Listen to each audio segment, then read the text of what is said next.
तर काल तू जशी बॅग घेऊन आली होतीस तर त्याच्यापेक्षा जास्त मोठी बॅग आज मी घेऊन आले, असं काय ते डिस्कशन त्यांचं सुरू होतं. काय पाहिजे?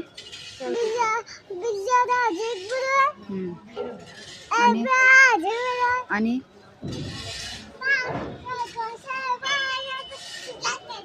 आज हे पाहिजे तर उद्या ते पाहिजे, ही लिस्ट जी असते ती आमच्या घरी कधीही न संपणारी असते. असं चालायचंच. तर त्याच्यानंतर घरी आल्यानंतर दुपारच्या वेळेस होमवर्क वगैरे झाल्यानंतर रियान खाली खेळायला गेला. त्याच्यानंतर मी मस्तपैकी असा स्वतःसाठी एक कोरा चहा करून घेतला. संध्याकाळच्या वेळेस आमच्या गार्डनमध्ये हे असं काहीतरी वातावरण असतं. आमच्या सोसायटीच्या बाजूलाच असं रेल्वे ट्रॅक आहे. बिझी ट्रॅक नाही आहे, फक्त जे मालगाड्या वगैरे असतात तर त्या इथे सुरू असतात.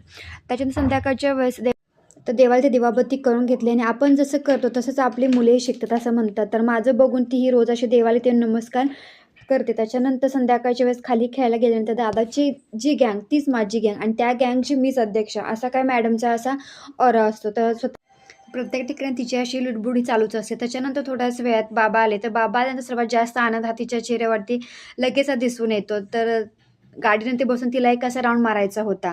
गाडीवरून ती उतरायलाच तयार नव्हती. तिला बाहेर जाऊन एक राऊंड मारून आणायचा होता. पण संध्याकाळची वेळ झाली होती, मला जेवणही बनवायचं होतं. त्यामुळे तिला कसं तरी म्हणून घरी घेऊन यावं लागलं. त्याच्यानंतर आज जेवणात खूपच सिंपल असा बेत होता. सिंपल म्हणजे सिंपल पण खूप असं हेल्दी असा, जो की माझ्या घरी सर्वांनाच आवडतो. चण्याची भाजी आणि मस्तपैकी गरमागरम चपाती. संध्याकाळचा मेनू हा असा काहीतरी होता. त्याच्यानंतर जेवण झाल्यानंतर मस्त दादाच्या पिकनिकची तयारी चालू होती. तर दादाच्या पिकनिकला पैसे देतेस तसं पैसे मलाही दे, याच्यासाठी तिचा हट्ट चालू होता. आणि रात्रीच्या वेळेस सगळं जेवण वगैरे आटपल्यानंतर किचन स्वच्छ क्लीन केल्यानंतर ते बघायला आणि फायनली ती लाईट बंद करायला मला वाटतं सर्वांनाच आवडतं. तर असा होता आजचा दिवस. आवडल्यास चॅनलला लाईक, शेअर आणि सबस्क्राईब